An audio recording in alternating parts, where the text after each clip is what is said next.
and welcome into First Take. Thank you so much for being with us. Larry Fitzgerald will be with us later on. Lots to get into with him. Here with Skip Bayless. I'm Molly Karam. Stephen A. joins us from New York City. Hi, guys. Good morning. Good morning. How y'all doing? How are you? I'm doing all right. Slight little headache, but I'm all right. I'm ready to roll. Well, I hope I don't make it worse. Oh, we know that's all going to happen. You always make it worse. I know. All right, let's get into it. Steph Curry scored 31 points, including 13 in the fourth, as the Warriors overcame a 10-point fourth-quarter deficit to defeat the Clippers. Curry has 179 points this season. Only Michael Jordan has scored more in his team's first 5 games of a season over the last 30 seasons. Stephen A., what did this game tell you?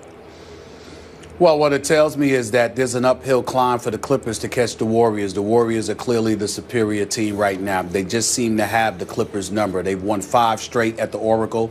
More importantly, the Clippers have no answer for Steph Curry when it counts most. Outside of their ability to deny him the ball and limit his number of shots, they certainly don't limit his level of efficiency. He finished with 31 points. He hit 2 key three-pointers in the fourth quarter last night. Not only that, when they went small, it worked to their advantage because, once again, the Achilles heel for the Los Angeles Clippers is a guy I believe would be exponentially better and big time as a center if he could hit free throws in DeAndre Jordan. But because he can't hit free throws, you can't capitalize on whatever prowess he has offensively and defensively when he's on the court. If they go small, it neutralizes them. A couple of three-point shots, Skip, that Steph Curry hit was over DeAndre Jordan. It was DeAndre Jordan really not putting his hands up because he's in foreign territory, being near the three-point line, trying to defend when he's a 7-foot center. So that really inhibits his ability to be as effective as he's put out there to be.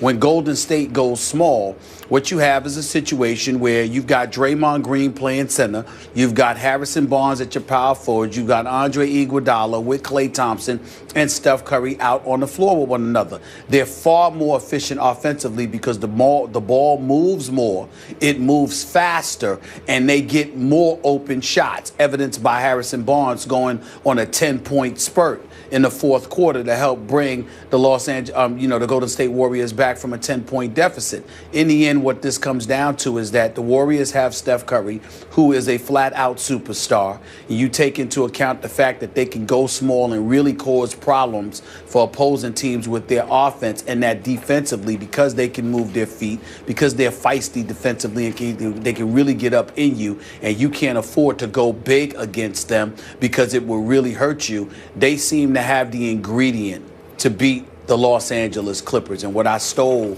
from this game is that the Clippers will be competitive. The Clippers will fight. They wouldn't get swept or anything like that. But in a 7-game series, it doesn't seem like they'd have an edge against the Golden State Warriors. They just seemed ill-equipped to deal with the arsenal that the Warriors throw their way. Not sure I agree with your final analysis here, but I do, before I launch, I want to give you credit because yesterday we talked about how Golden State was favored at Oracle at home by 8. And you said you would take those 8 points in the Clippers. You said this would be, to quote you, a nail biter. You were absolutely right about this. I thought it could be a quasi blowout, maybe 15 or even 20 points, because that's what Golden State has been doing to everybody else so far on their schedule. Here's when I thought I was dead right, Stephen A. Smith.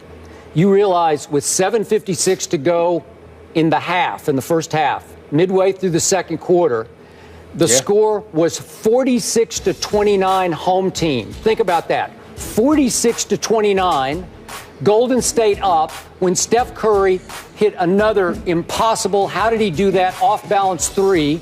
My guy from Vanderbilt, Festus Ezeli, actually got fouled on the screen on that play. So he's going to get a free throw on top of Steph's 3. They had to go to the review on that, and they decided that it was almost like simultaneous launch and foul. And Oracle went, as we all know it can, bananas. And it felt like, once again, not that they had won the championship, but it was a big celebratory moment for that arena and that home team. And I think they were feeling themselves. I think they got maybe a little too full of themselves. And I'm here to tell you, from that moment all the way into the fourth quarter, till the 5:32 mark of the fourth quarter, do you realize the Clippers that you said would make it close outscored Golden State 68-41? They went on a 68-41 run. Think about that. At Oracle, the Clippers did that. I was highly impressed with the Clippers. It gave me pause to think maybe the Clippers can compete down the line with a Golden State that just looked like an unbeatable juggernaut first 2-3 games. It also gave me some hope for my Spurs. You know, maybe there's some flaw here. There's some Achilles heel, because if you get outscored on your home floor 68-41, wow, it shows some vulnerability. So I went a little deeper into the numbers, and I said, how did that happen? Well, guess what? In that stretch, our man Steph went 1 for 9 in that 68-41 stretch. So the bottom line is, they go as he shoots, as he goes. And yet, Harrison Barnes, remember, the Clippers went up 10 mid-fourth quarter, went up 10 at Oracle, and Harrison Barnes was the first to stem the tide, because in a 2-minute stretch, he scored 10 quick points. Then down the stretch, down the last 5:32, Steph Curry made 4 out of 5 shots. He made 3 threes. Well, that's just too good. As you say, he's a superstar, and nobody could guard him. And the stats showed that when Chris Paul tried to guard him, that was a mismatch. He was eating up Chris Paul. When they mixed and matched on him through the 68-41 run, you know, Austin Rivers tried him. I'm sure everybody took some turns on him, but that seemed to bother him a little more. But my bottom line was, I think Golden State just took its foot too far off the gas. I think they thought, here we go with another 50-point Memphis kind of a blowout.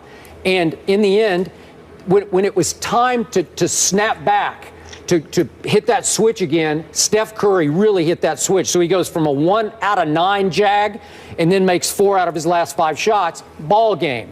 But you were right. The Clippers made it close. And I came away very impressed with the Clippers' fortitude, their guts, their character, their hang-in ability. Go ahead. Well, I'm impressed with the Clippers as well. I understand that the Clippers are legit. Please don't get me wrong, but we're talking about them going up against the reigning, defending NBA champions. And a guy with Steph Curry, first of all, this notion that he's 6 feet, 6'1", that's a lie. Steph Curry is a legit 6'3". He's got a legit 2 to 3 inch height advantage over Chris Paul. I've stood next to both of them on several occasions. I know this. Not to mention the fact that when you look at Steph Curry being guarded by Chris Paul is a quintessential point guard, and we know that he can defend. But Steph Curry, because of his marksmanship, is the kind of guy you've got to have a taller body on him, somebody that's capable of getting in his face and trying to impede his vision towards the basket. That's not Chris Paul. Chris Paul can't do anything with that. It's just that simple. Chris Paul, on another note, had his numbers for this game. I think he had 24 points, but in the end, he only had 4 points in the second half. And you got to do better against Golden State. You need more from Chris Paul offensively. But again, going back to Golden State, certainly the Clippers have a lot of heart, and you know they're not going to give up, and they have the talent to make any game interesting against anybody. But if you're the Golden State Warriors and you're beating them when Ezeli is in the lineup, and then you take him out of the lineup and you go small and you continue to find a way to beat them, I'm not looking at a 68-41 run that the Clippers went on. I'm looking at when the game was on the line, when it counted most, when you had a 10-point lead in the fourth quarter, somehow, some way, here come the Warriors, and there was little to nothing that you were able to do about it. These are the same Clippers that were blowing out the Houston Rockets in Game 6 of the Western Conference semifinals in Los Angeles at the Staples Center last year. 19 points up with a little bit of time left in the third quarter. And the Houston Rockets, led by Josh Smith, along with Harden. I can't even say Harden because he was on the bench a vast majority of that time. But there were some no-names along with Josh Smith to the Houston Rockets at the time. They went on a 49-9 run. And so when you look at the Los Angeles Clippers, yeah, they can make a run, but they can also give up stuff, and they give it up at the most inopportune of times. So the conclusion that we need to draw from this is that the Clippers are a damn good basketball team. They're in one of the elite teams in the NBA, but they are second-tier status to the Golden State Warriors, because the Golden State Warriors are not just champions, they're playing like champions. And the Clippers are playing like a team nipping and tucking at their heels, but can't quite grab a hold of them as of yet. It's just that simple. History on Golden State's side. The Warriors are the 5th team in NBA history to start consecutive seasons 5-0. 3 of those teams went on to win back-to-back NBA titles in those seasons. Now to